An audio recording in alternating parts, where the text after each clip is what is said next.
Maghanap nga ni tayo ng dambuhalang sawa at king cobra ngayong umaga hanggang gabi para makita na nga ni natin sila. Ang tagal na nga ni natin silang hinahanap, ni pa rin natin makita. At yan nga ni ang una nating nakita, isang Weber ant. Sobrang dami nga ni niyan dito sa amin. Sa ibang lugar kinakain nila ang itlog niyan, pero dito sa amin hindi yan pinapansin. Sobrang tatapang kasi nga ni ng mga langgam na yan, kaya hinahayaan na lang. Ayan naman nga ni ang sunod namin na nakita, isang uri ng ahas sa tubig. Yan naman ang ahas na kayang mabuhay sa salt water at sa fresh water, pero mas madalas na makita sa salt water. Yan naman ang marine file snake, walang kamandag na ahas. Mga isda naman nga ni ang kinakain ng ahas na ito. Ayan, tinataboy ko nga siya ng tubig, baka kung iba pang tao ang makakita sa kanya ay patayin lang siya. Baka mapagkamalan pa nga ni na walo-walo. May napulot nga ni kami ditong pakpak ng isang manok, yan yata ang pakpak ng labuyo. May nakita naman nga ni kami dito isang ahas, puyat na ahas yata to, kung makahikab sobra-sobra. Yan naman nga ni yung huhusgahan ka mula ulo hanggang paa. Yan naman nga ni ang Philippine vine snake or Asian vine snake, Ahetola prasena mildlevenomous. Bali natuklaw na ako ng ganitong klaseng ahas. Sobrang hilo lang nga ni ang naramdaman ko at pangangati ng parte ng kanyang natuklawan. Ito naman nga ni si Macdon, may hinuhuli na insekto kaya hindi kami pinapalapit sa kanya, baka raw mabugaw. Napakaseryoso pa naman nga ni niya sa parte na yan, oh. Dinadakma lang, bilis kamay.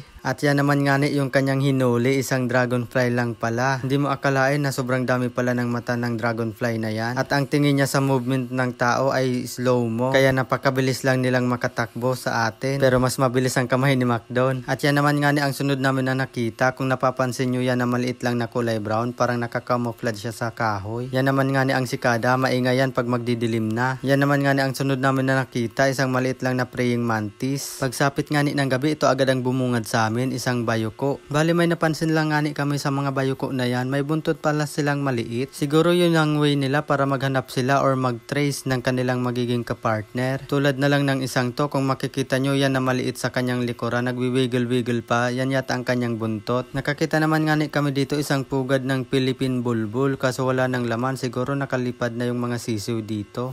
Meron naman nga ni dito isang the flash, ayun o, bigla na lang nawala. Isang kisap mata lang, wala na agad. Yan naman nga ni ang tailless whip scorpion. Napakabilis nga ni pala nila gumalaw. Yan naman nga ni sila madalas na makita sa mga kahoy, minsan naman sa bato. Minsan nga ni hindi mo sila mapapansin kasi napakagaling nilang mag-camouflage. Ayan naman nga ni ang sunod namin na nakita, isang stick insect. Napakagaling din nilang mag-camouflage sa mga sanga-sanga. Yan naman nga ni ang kanilang angking galing. Minimimik nila ang mga sanga na kanilang nadadapuan para makaiwas sa kanilang mga predator. Meron pa nga ni kami dito nakita pa isang insekto, yan naman ang bombardier na tinatawag. Iniingatan nga namin na hindi magalaw ang mga dahon dyan, gawa ng naglalabas yan ng mabahong amoy. Meron naman nga ni dito isa pang snail, napakalinis niya, oh. Kinakain yan sa ibang lugar, pero dito sa amin hindi nga ni namin yan kinakain. Dahil bayuko lang nga ni ang kinakain namin. At ayan, sobrang dami na naman nga ni ng mga hipon dito sa amin. Minsan nangunguha kami nito pang ukoy, napakasarap nito. Pag maurasan naman nga ni kami, manghuli kami nito para meron naman kami pang ulam. May nakita naman nga ni kami dito isang ahas, yan naman ang Mueller wolf snake, Lycodon moliere. Yan naman nga ni ay walang taglay na kamandag. Napakabilis talaga nila gumalaw sa damo, bigla na lang yan nawawala pag nakasuot na siya sa damuhan. Kaya ayan, hayaan na lang nga ni natin siya dyan para makapagparami pa ang mga ahas na yan, dahil may mga kanya-kanyang role din niya na ginagampanan. Ayan naman nga ni, kung mapapansin nyo, isang dragonfly, malapit na yan ma-extinct dahil nga ni sa pagkasira ng kagubatan, magiging kwento na lang sila sa mga susunod pang henerasyon. At ayan, nakakita pa nga ni kami dito ng isang makamandag na ahas, yan naman ang viper na tinatawag, Northern Philippine Temple Pit Viper, Tropidolymus sabanulatus. Meron naman nga ni dito napakalaking bullfrog, hindi na namin nilapitan gawa ng hindi naman namin huhulihin. Maswerte nga ni ang gabi niya na ito dahil hindi siya magiging ulam. At yan, may kakaibang ipis naman nga ni dito, siguro nakatira to sa tubig. Meron naman nga ni dito nakasilip na tarantula, ready to ambush na, nag-aabang na lang ng mapapadaan ang kanyang makakain. Yan naman ang Earpnychus sp. Nakakita pa nga ni tayo dito ng isa pang viper. Yung unang nakita pala namin ay female, ito naman ang male. Mas maliliit talaga ang male na viper kaysa sa mga female. At patternless naman nga na ang mga male. Pero same sp lang sila, Tropidolymus sabanulatus.